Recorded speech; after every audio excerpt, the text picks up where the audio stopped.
Record. All right, we're All rolling. right. I'm rolling. You rolling? I am rolling. All right, good. Forget about it. All right, Russell. All right. Yeah, okay, so Russell, yesterday was Liberation Day, as Trump put it, in Washington, D.C., where where the administration sent a contingent of National Guard troops to D.C. to clamp down on what the administration referred to as rampant crime. The argument that I hear in favor of this action is that DC is a crime-ridden place. America's cities are violent, and no one feels safe. No one can trust the people around them who look dangerous, act erratically, and therefore, we need to make our streets safer. What are your thoughts? Do you think that this was a warranted act by the administration? Frankly, I think it's an outrage. It's an outrage that it took this long for the federal government to take over D.C. I think it should have happened maybe 8 weeks ago when Why? there was an embassy staffer. I think 2 embassy staffers shot to death in front of the Israeli embassy. And I thought it should have happened then. I don't think we should have tolerance for political violence in this country. So I think it's a little bit of a stretch to say that the federal government should take authority over D.C. because of just regular old, ineffective police force.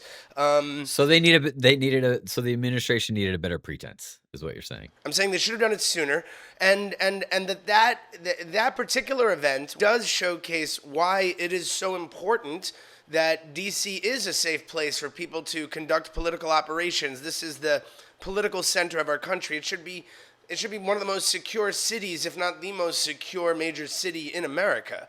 And the president used his authority that is vested in him by Congress to do it. So, Russell, I know that you and I disagree on things, but I don't think that you are supporting fascism. And definitely not. I don't support fascism. I just want to put that on the record. What is the purpose of using the National Guard to do this as opposed to the police departments that have jurisdiction over these places? And obviously, the implication being that they're not doing their job, and they should be. Not only that, I mean, yes, they're not doing their job. And it's not entirely their fault either. I mean, the Washington D.C. City Council is full of radical criminal justice reformers. In fact, there was a move a couple of years ago that the DC City Council tried to enact. The City Council tried to make it even easier for those people to get off with no punishments, no consequences. And the Biden administration and the Democrats said, no, you guys are nuts. This is you have to protect the city. I'm sorry. And by the way, it does interfere with our federal government, with the federal governments of our partner nations and our allies who have to do work in D.C. that they come into this place it's an urban decay. It's full of Russell, full of homeless DC, violence. DC has not changed in a long time. First of all, I don't even know what the urgency suddenly is to clean up DC. And when you say that people in DC City Council are these radical, criminal, whatever, police abolitionists or whatever you think of them, what we are saying is that there are better ways of approaching a system. And if we recognize that these certain things, crime, unhoused population, drug use, if we recognize that there are approaches that work better than others, one of which is how we approach sentencing guidelines. We used to have a way that America fixed this problem, and it was a failed way that we fixed this problem. The way was that if you were untreated, mentally ill individual, and you were causing problems in society, people would come and they would take you away to an institution where they would do terrible things to you. This included lobotomies, this included electroshock treatment, it included all kinds of experimental psychological procedures that were abusive. And we fixed And for the this people problem. that didn't suffer those types of abuses, they suffered dungeon-like That's right, and this was environments. Kennedy basically cleaned that up. You know, he cleaned that up and said, you know, we're not going to do this to people anymore. We have to treat people more humanely. And I agreed with that policy. I agree that it was wrong to just criminally or to just institutionalize everybody that had some kind of mental illness. Okay, now the corrective measure that has taken place to this over the last 60 years or so since America stopped doing that has been largely enforced by the Supreme Court Olmstead decision, for instance, right in the late 90s or early 2000s, where the Supreme Court determined that if you are mentally ill, the government, the state, whether it's a state government or a federal government, whatever, has an obligation to give you what they call community treatment, right? Treatment from within the community, kind of like outpatient treatment, we might call it, okay? So that you don't just get locked up in an institution, okay? But disability advocates and ACLU types have become so litigious that states are afraid to lock people up because they're afraid of getting sued. They're afraid of, they're afraid of legal action being taken against them. The numbers, I think, do not. Russell, the result of this is the that numbers cannot suggest that there is a problem, that people are having difficulties locking people up in this country. We have the highest rate of incarcerated people per capita on the planet, and I think by a lot. There's no problem that we have with filling prisons. That's why we're making more. Okay. I mean, well, then how come I can't take the subway without a guy smoking crack in the back of the train and being completely ignored by everybody? I mean, your suggestion is that person needs to go to jail and take up one of these spots in one of these prisons. They need help. That person needs help. So how are we going to help these people? How are we going to help them? You could put them in an institution such as a chemical dependency treatment center. But yes, sometimes it starts with arrest. I mean, sometimes maybe a night in jail, and you look at your life and figure out what's going wrong, and you get the help that you need. But if you've been arrested, multiple times for vagrancy and for smoking crack outside a Penn Station and accosting citizens, if you've been arrested like 4 or 5 times, like what? We just have to keep letting you out? No, at some point you've got to incapacitate these people. And what I'm talking about, incapacitation, they have to be removed from society where they can't harm people. But people have rights. People have the right. No kidding. People have rights. Well, yes. The government is supposed to protect us. It's supposed to protect us from people who would do us harm. You know what hurts the image of DC? People protesting Donald Trump. That's going to hurt the image of DC. I wonder if those people are going to be dealt with. The plan is to quash dissent completely in the nation's capital. He wants to have a task force of 600 National Guardsmen that are going to be willing to pull the trigger, like in Kent State. 800. The 800 National Guardsmen. 800, even better. So, I mean, you have to see that that's all part of this process, part of this plan. And if we just say, okay, great, let's begin mass arrests of everyone who make us feel uncomfortable on the subway. So the subway can be dangerous. But sometimes beyond, people always say, people love to blame the victim, right? I'll blame the victims right now. Keep your head up. Keep your head up. No, I disagree with that.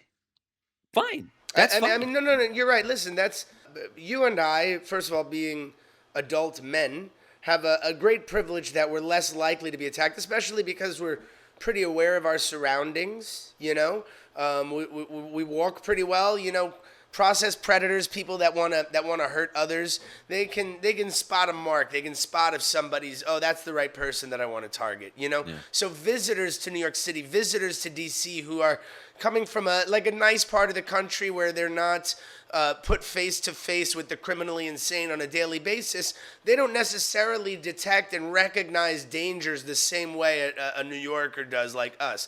And I think that we have an obligation. We have an obligation to protect those people, though. Most of the time, they are not facing danger. They are facing discomfort. They may feel like they are in danger, but you know just as well as I have, because you grew up in this place, that the vast majority of the people are not looking to catch a charge because they fucking slit somebody's throat, some tourist's throat from Iowa. I mean, it happens. Look, it happens to New Yorkers too. I can tell you in June of 2022, my friend, I used to go hang out with him and his husband and play pool at their house, and he's the sweetest man. He was also a Goldman Sachs investor, and he's kind of like hometown boy makes good. He's like a Mexican kid from Brooklyn who was doing well in life, and he's riding the train at 8 in the morning, and he was randomly murdered, shot to death by a person who had been locked up and released multiple times for violence against other people. And so, look, yeah, you can say, okay, statistically, it's not likely to happen to this person or that person. The truth is that we should live in a secure city where it's not something that just is accepted, that once in a while you might have to get shot by a crazy, because we don't have the courage to incapacitate these people because we're too afraid of getting sued for violation of the Russell, it's Olmstead because Act the or what have you. approach isn't there. It's because the approach isn't there. What What we're approach? talking about, the approach of dealing with people who are in that situation in the first place. What you're suggesting, Russell, what you're suggesting is we live in a world as it is today, except we somehow subtract anyone who might do anybody harm ever, and we keep everyone else.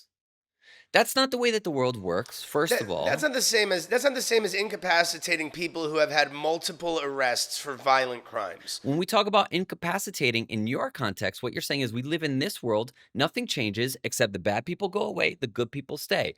So what does that look like? What exactly does that look like? Well, from the same way it's going to look in DC with martial law and all this shit, is that, well, all those people are just going to go to jail for however long. And who knows for what charge? Beyond any sort of thought process about, well, how do we treat this individual who's going through a tough time, which I'm sorry, you may not like hearing it. People don't love hearing the fact that in this world, in this country, in this time, we are all in one way or another victims of our surroundings. Every one of us. Absolutely. I agree with that.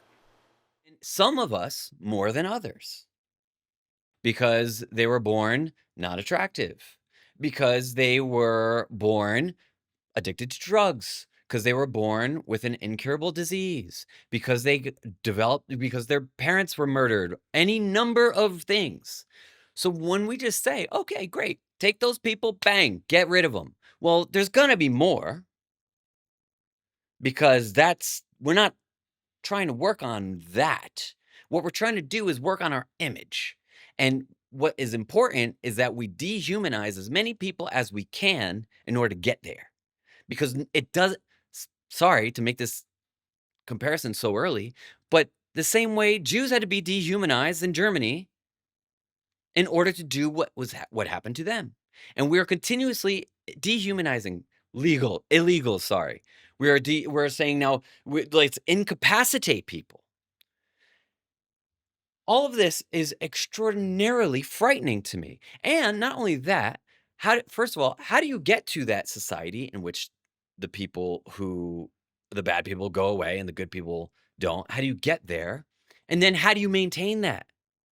The best answer that we have right now is that Donald Trump calls in the military, clears the city of all of this chaos, which is all, by the way, drummed up propaganda, AI, who knows? If those people are treated harshly, well, then the good news is that we'll know about it. People know about this treatment. The media is constantly reporting on the treatment of people who are being detained by this administration. Russell, Incessantly but reporting on it. And it's that's the thing is that it's a there was wave. a time when something like this would happen, and it would happen secretly. Okay, a president, whatever, would get tired of driving around the squalor of D.C. and he would call up the mayor, and they would make some back channel thing where they would figure out how do we round up like the 300 people who are committing crimes all over the city and just get them away for a little while. And it was out of sight, out of view. It was We did it in New York corrupt. City last winter, last Whereas holiday now- season. We did the same thing. I didn't we did hear the about exact it. same thing. I didn't hear about it. Well, why would you have heard about it?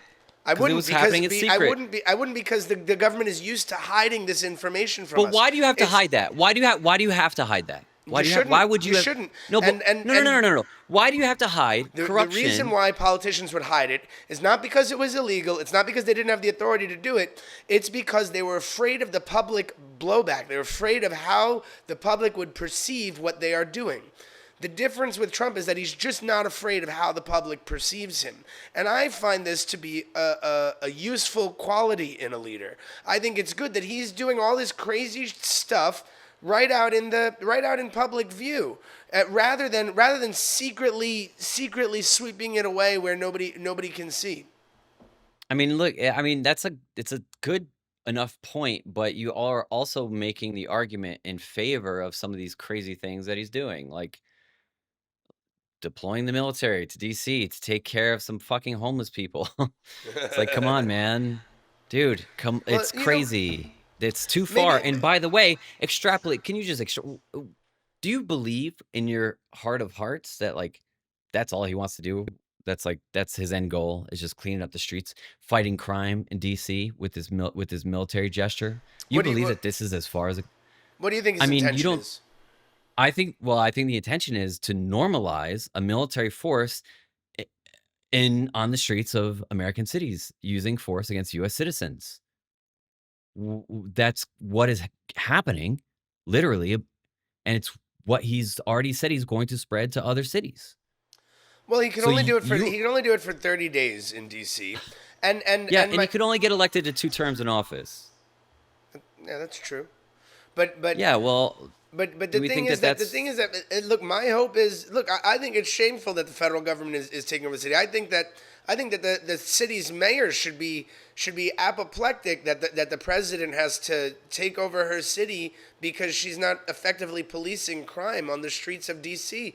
And I think that after 30 days of the National Guard being there, hopefully they do hire more cops, and not hiring more cops in the office and whatever. Hopefully they hire them and put them on the beat out in the streets where they can police and protect their citizens. okay. You know, What you're talking about is part of a solution.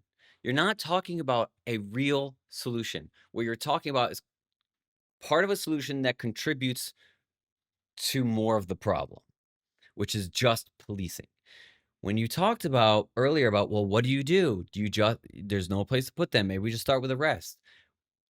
I mean, there are innumerable, they're innumerable. I don't know how many cities around this country want to enact things like social workers, like badged, trained social workers that walk the beat. Maybe alongside cops. Maybe there's 2 and 2. Maybe we have a pair in the sub. Maybe we have 2 pairs of cops and a social worker and a pair of social workers in the subway on a bad corner. We don't talk about these potential solutions. Actually, a lot of people I think do that talk would be about great. these. I think it's great to have social workers that paired up with cops. So but all you're advocating for is policing, which is the same. By the way, I'm so sorry. I'm not calling you a fascist. I want to make that very clear. Which is the same thing that fascists want. So why don't we come for like actual solutions to problems, including dealing with some of these unmet needs that so many people have? Well, one big problem is that we don't have enough beds in mental institutions and hospitals that can effectively care for the No. mentally ill. And No, I'll we're add not. that We're not prepared for it. We're not part of prepared. that- We're not well, prepared for a bit- good solution. a big part of that problem is because of the civil liberties lawsuits that have that people have won over the last 20 years.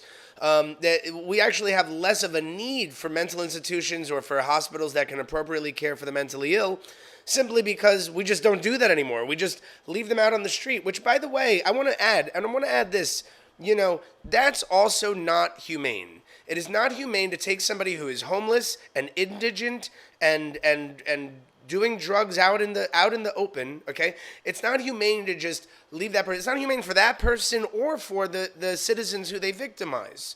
It's inhumane, and so yes, I will say that if you're talking about a more comprehensive solution, I think that we definitely need to have a much larger psychosocial system for caring for these people. And even inside the prison, it's said that something like, I don't know, like 2 out of every 5 incarcerated people probably has a severe mental illness. Okay, and the truth is that we threw the baby out with the bathwater in this country when we decided we were going to stop committing people against their will, and we essentially just got rid of all the infrastructure that we needed to handle the small percentage of violent, dangerous, criminally insane people. It's not a high percentage, but it only takes a couple of them to bring a whole city to its knees. How do we want to treat people that are going to be facing?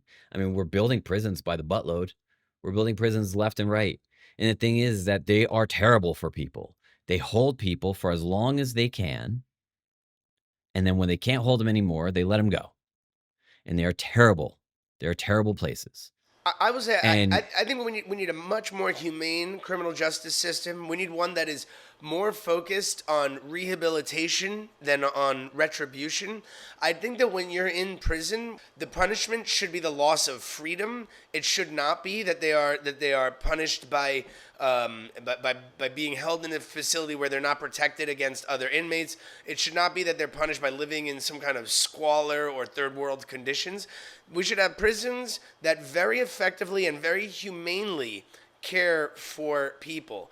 But once we you want to have fund the once we've prisons. once we've built more humane prisons, once we've built a better system, certainly hired a lot more correction guards, then we need to lock a lot more people up in them.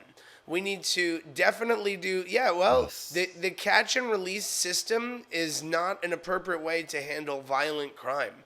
Like we need to, people need to be deterred. Especially They in Trump's face these. executive order, That he is talked a about how fallacy, Russell. They know they're not deterred by prison time. That is a fallacy. That is not a reality. What these people need is treatment. What you're not suggesting treatment. You're suggesting just probably better funded prisons. I wonder who will benefit from better funding prisons. if you look at the system that New York is putting together to build to close down Rikers Island and build 5 prisons inside the major boroughs, that actually is a really good model for how a humane incarceration system could operate. The problem is the damn citizens. Everybody says not in my backyard. Nobody wants a prison built in their neighborhood. They'd rather have it built off in the distance and what have you. I think that we need to Why is change. that? Why is that? It's because of how we talk and treat about people who commit these crimes.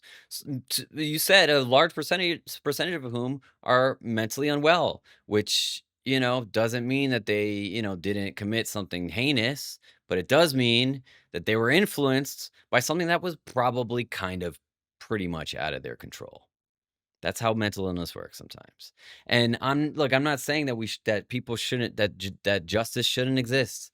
What I'm saying is that our approach to justice is incomplete. And every time we talk about doing, one thing, it's like, okay, let's just put resources into that. What we're not saying is that these are systemic wide problems. That it's not just you can technically theoretically try to jump in and not complete the circle, just jump in and fix an inch of the problem. But then once you do that, the whole thing, it fails because the whole system is not yet seeing fixes in the right direction. If a city has a systemic problem with crime, do you Yeah. propose that there is what would you propose to solve that problem? I mean, I don't know if I have a proposal for how to solve crime citywide. I mean, what you're talking about is needing like a magic wand. But I will say, if we can start at the source of a problem. This You don't fix a leak by patching, one of the layers. You go to the source of the leak. You have to fix the source of the leak. And there's a lot of there's a lot of sources. There's a lot of leaks coming from that source. I mean, there's poverty, there's racial inequality, there's crumbling infrastructure, there's any number of issues that we're facing. Mental health, climate change, all these things that just are just kind of going by, that we're not really dealing with. If you have a leak, you don't just patch the wall, you go to the source of the leak. And I think that that's true. But I think that the source, you're actually talking about just rebuilding the whole house, right? Education, climate change, Yeah. we got to fix. We're We got to talking about fix it. things that We are- have to fix 1,000 things. But right now, what we have to fix is that people are getting beat up in the street by people that we know are violent offenders and who aren't being. There dealt are with. 3 things that we have to fix. There are 3 things that we have to fix. 1, we have to fix campaign finance. Okay, that's thing number 1. Number 2, we have to make some very really good amendments to the Constitution that I think will help build some of these systems. And the last part is that we need more resources. We need more contributions to the pot from people with the most to contribute. Those are the 3 things I believe that we need. And once we start to figure out how to do those 3 things, we can learn how to house people. We can learn how to keep our community safe in a real way, not just in a way that just requires us to build more prisons and hire more police. And we might start to see like an America that like I kind of believed existed when I was, growing up. I can get behind that. And the one that I signed on the dotted line for. Proposals. But that's the thing. We don't. There's no intention to the fight about the tax the rich people thing is just. They've got to strangle. The rich. Just come on, man. They've got the most serious stranglehold on this government. It's unbelievable. They've got every branch. It's not just Donald Trump that's got every branch. Donald Trump is certainly the most charismatic and well-known figure of all these people, but he's doing a hell of a great job on behalf of people who like money and want a lot more of it and stand to make a lot more of it. And and the question is, how much suffering, human suffering, individual human suffering, because we're not just talking about a group of people, that therefore dehumanizing that group of people, because each person is deserving of their own visibility. And how many of those folks are going to suffer? I think we should also endeavor to reduce human suffering. I think that should be one of the core principles of our nation, is to reduce human suffering, however and wherever we can. I guess in general, I just have a more hopeful perspective about where this country's going. I think that Okay. I think that the ideological balance that Trump represents is not particularly unhealthy. I think that he's much more extreme than I would be. He's It's not a definitely balance, Russell. It's not a balance. It's a complete imbalance. It's a total imbalance. It's a co-opting. That's true, but as Trump goes on forward in his administration, it will start to get more balanced. It'll start to be that Trump can actually make a dent into some of these institutions that have been completely captured by ideologues. Are we going down this road? What are you talking about? Maybe we shouldn't go that far down the rabbit hole.